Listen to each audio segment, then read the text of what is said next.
হ্যাঁ লাগে না? এ বলছে ঘটক লাগে না এখন বিয়ে করতে।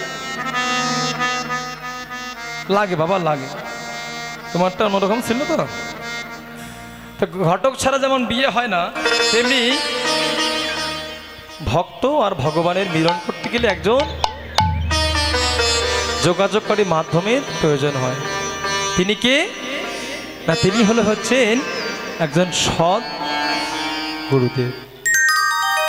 যাই হোক, তো দেখুন একটা ছেলে একটা মেয়ের বিয়ে দিতে গেলে যেমন ঘটক লাগে, তো ঘটক যখন ছেলের পক্ষ দেখে এসে যখন মেয়ের বাড়িতে এসে বলে মেয়ের বাবাকে যে ছেলের এই পড়াশোনা, এই বাড়ির অবস্থা, এই যোগ্যতা, এই তাদের চাওয়া পাওয়া থাকে না, ছেলে দেখতে এরকম, হ্যাঁ একটু লম্বা ফর্সা, হ্যাঁ বলো না, তো যে মেয়েটার সঙ্গে বিয়ে দেওয়ার কথা সে মেয়েটা ওই পাশের ঘর থেকে আড়ালে সব কথাগুলো শোনে। কি শোনে? তো হয়তোবা তাৎক্ষণিক শোনে কিংবা পরে শোনে, কিন্তু কোনোভাবেই হোক সে মেয়েটা শুনতে পায় ওই ছেলেটা দেখতে কীরকম, লম্বা চওড়া, দেখতে কীরকম, হয়তো। এখন এই যে অন্যের মুখে শুনে, বিবরণ শুনে মনের এই চিত্রপটে একটা কাল্পনিক ছবি মেয়েটা অঙ্কন করে যে হয়তো সে এরকম হবে। কি এরকম মনে হয়? হয়তো সে এরকম হবে। এই যে মনের মধ্যে কাল্পনিক ছবি অঙ্কন করে যে ভালোবেসে ফেলেছিল, সেই ভালোবাসাটাই হলো পূর্বরাগ। শুধুমাত্র এখনো সাক্ষাৎ দেখা হয়নি, শুধু নাম শুনে তাকে ভালোবেসেছিল। সকালবেলা শুনেছিলেন যে ভগবানের প্রতি ভক্তের ভালোবাসা বা পূর্বরাগ। এবারে আমাদের গীতব্য বিষয় যেটাই বলছিলাম, যে ভক্তের প্রতি ভগবানের পূর্বরাগ। একটা ভক্তকে ভগবান কতটুকু ভালোবাসে, এই হচ্ছে আজকের গীতব্য বিষয়। আজকে চলুন দেখি বৃন্দাবনে ভগবান কি করছে। মধুময় মধুর শ্রী বৃন্দাবনে, বৃন্দাবনে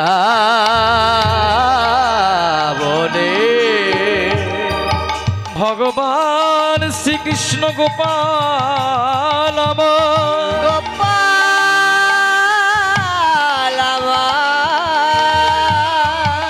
আজকে যশোমতীর কোল থেকে ক্ষীরসর নবনী সেবা করে দ্বাদশ রাখাল নবলক্ষ ধনুর পাল নিয়ে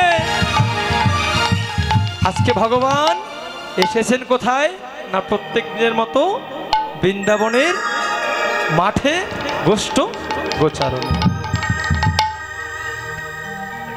গোচারণে এসে ভগবান খেলা খেলছে।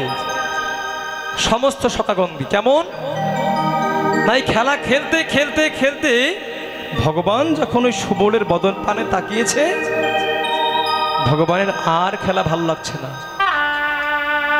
ভগবানের আর খেলা ভালো লাগছে না। কেন জানেন? রাধারানীর প্রেমের উদ্দীপনার গুড়ি ছিল এই সুবল। মানে সুবল আর রাধারানী দেখতে প্রায় একই রকম। রাধারানীর বাবার নাম কি ছিল মায়েরা? রাধারানীর বাবার নাম কি ছিল? মিঠুন চক্রবর্তী। সব সময় ভুল বলেন।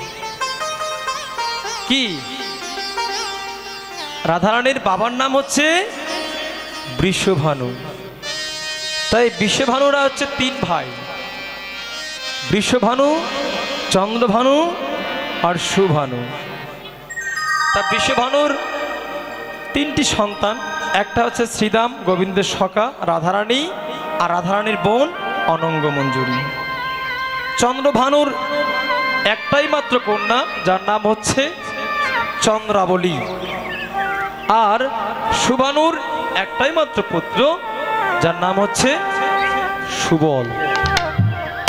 দেখবেন জগতে কাকাতো জ্যাঠাতো ভাই থাকলে অনেক সময় দেখতে কিন্তু একই রকম লাগে, হয় না? বদনটা, অঙ্গ প্রত্যঙ্গ বা চোখটা একই রকম, বা বদনটা একই রকম, হয়তো ঠিক তেমনি রাধারানী আর এই সুবল এরা কাকা তো যেটা তো ভাই, যার জন্যে সুবলকে দেখতে একদম ঠিক রাধারানীর মতো। অনেক সময় দেখা যায় সুবল মিলন যে পালাটায়, যে সুবল বেশে অর্থাৎ সুবলকে রাধারানী সাজিয়ে গোবিন্দের সঙ্গে মিলন করিয়েছিল, সুবল মিলন পালা এটা। হ্যাঁ, দেখতে একই রকম।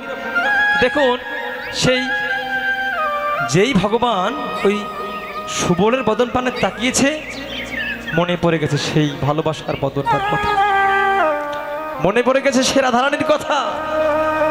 যেই যে রাধারানীর কথা তার মনে পড়লো, ভগবানের আর খেলা ভালো লাগে না। কি করলেন? সমস্ত ধরা চূড়া বাসি খুলে ফেলে দিয়ে ভগবান একা একা ঝোপের আলারে বসে একা একা বসে কাঁদছে। আর এদিকে সমস্ত সখাগণ সারা বৃন্দাবন তন্ন তন্ন করে খুঁজে কোথাও পেল না, কোথাও ভগবানকে পেল না। তখন সুবল এসে দেখছে ভগবান ওই ঝোপের আড়ালে বসে বসে একা একা কাঁদছে। সুবল গিয়ে বলছে, ভাই এই কানাই, কি ব্যাপার রে? আমরা সারা বৃন্দাবন তোকে তন্ন তন্ন করে খুঁজতেছি, আর তুই এখানে বসে ঝোপের আড়ালে বসে একা একা কাঁদছিস? এমা, তোর হাতে ধরা চোরা বাঁশি সব মাটিতে যে গড়াগড়ি যাচ্ছে ভাই, তোর কি হয়েছে ভাই? ওরে ভাই বেনু কর, একবার বেনু হাতে নি, একবার বাজা না ভাই বেনু। ও কানাই বাঁশি বাজা রে,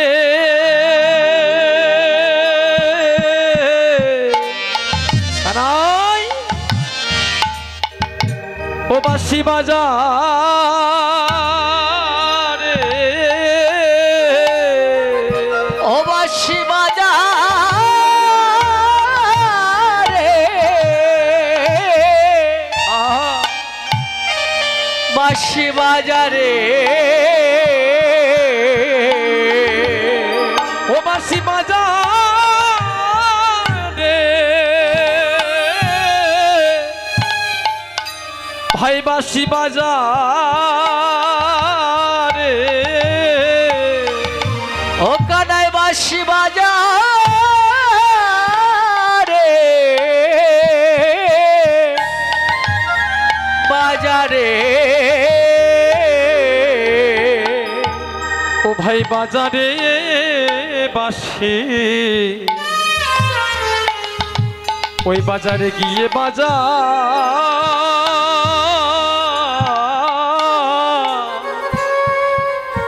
ও বাঁশি বাজা রে, বাঁশি বাজা রে, ওরে বাজারে গিয়ে বাজারে বাঁশি, ও কানাই বাঁশি বাজা রে, বাজারে।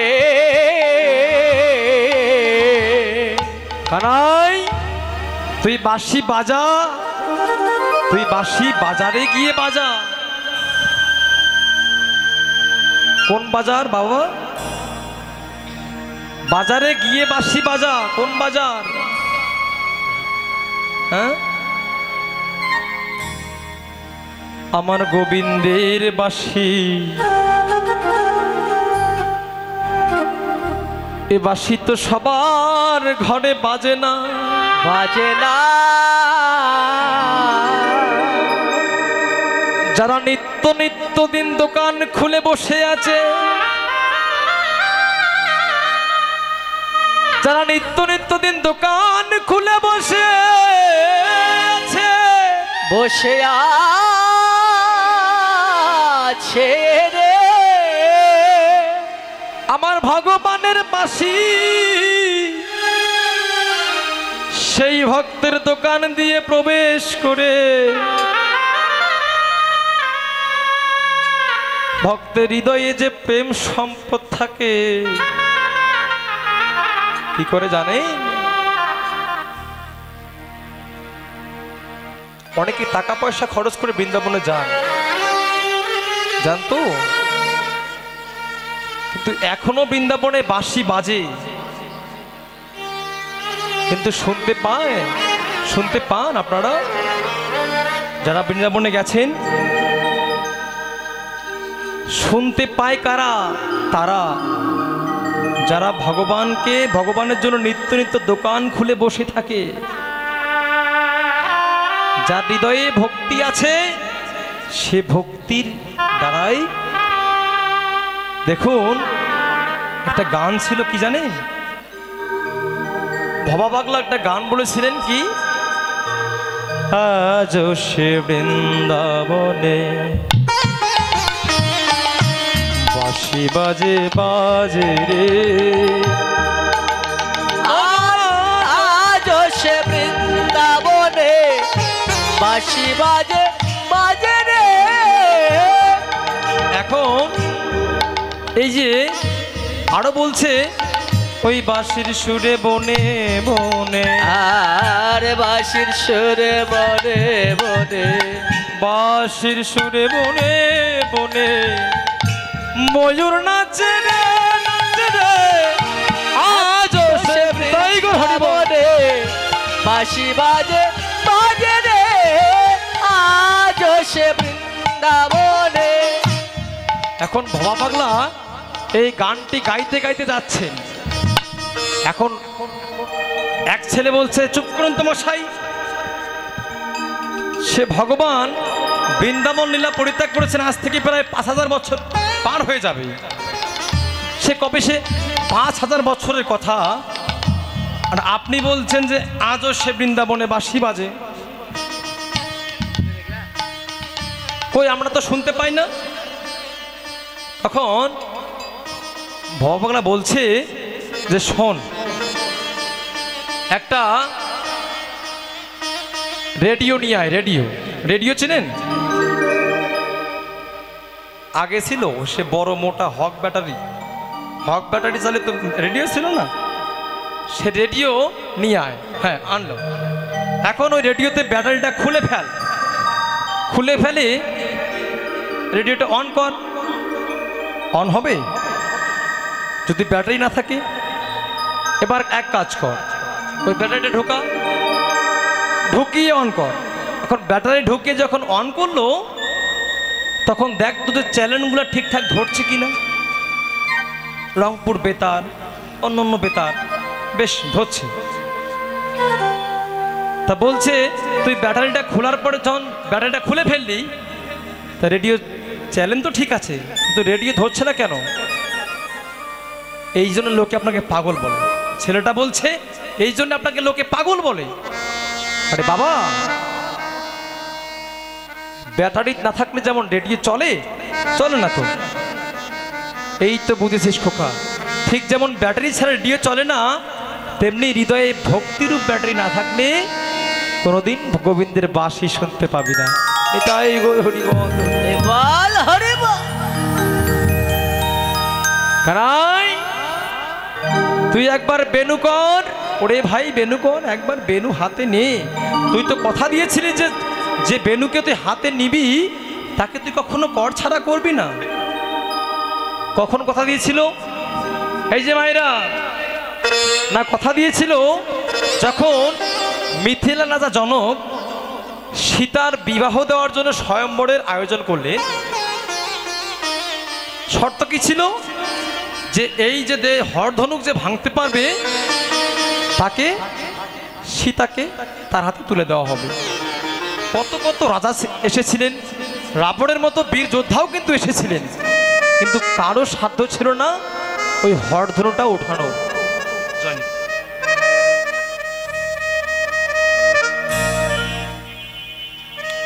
কারো সাধ্য ছিল না ওই হরধনু উঠানোর। কিন্তু কি হলো, ভগবান রামচন্দ্র যখন ওই ধনুকের সামনে এসে দাঁড়ালো, হরধনুক ডেকে বলছে, ভগবান, এখানে এই সবাই তোমাকে কেউ চিনুক বা না চিনুক, অন্তত আমি তোমায় চিনিয়েছি। আমাকে কষ্ট করে হাতে তুলতে হবে না, আমি তোমার হাতে এমনিতেই উঠে যাব। আমাকে ভাঙতে হবে না, আমি নিজেই ভেঙে যাব। কিন্তু কথা দিতে হবে ভগবান, যদি একবার হাতে তোলো আর কখনো কর ছাড়া করতে পারবে না। ভগবান বলছে ঠিক আছে, তবে এ যুগে নয়, আমি আগত ত্রেতা যুগ থেকে যখন দাপর যুগে যাব, যখন কৃষ্ণ অবতারে যাব, তখন আমি তোমাকে এই হাতের বেনু পড়ে জন্ম দেব। আর ঠিক তেমনি যখন আমি আবার এই কৃষ্ণ অবতার থেকে যখন আবার নদিয়ায় গৌরাঙ্গ অবতারে যাব, তখন আমি সন্ন্যাস ধারণকালে আমি হাতের নিমের দ্বন্দ্ব করে তোকে সর্বক্ষণ হাতে রাখবো।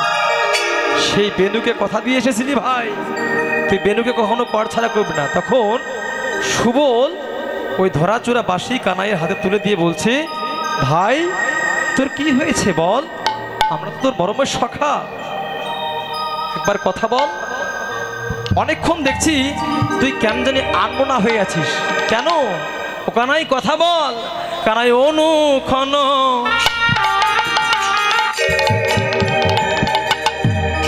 হে দয়ে, ও ভাই তো হে জানো চিত, ওরে অনুক্ষণ হে আরিয়ে তো হয়া নাচিত।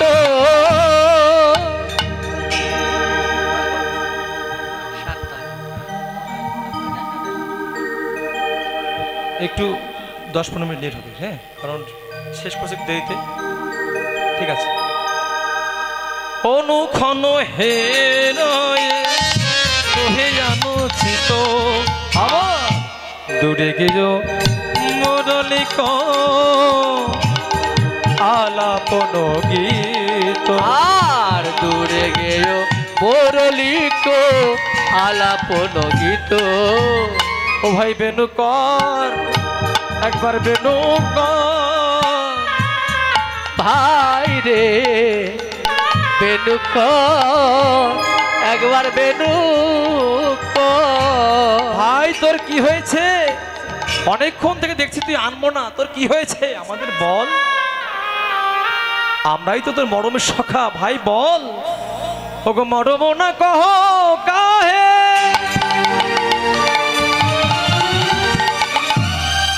ওগো প্রাণ সাঙ্গাতি, মরমনা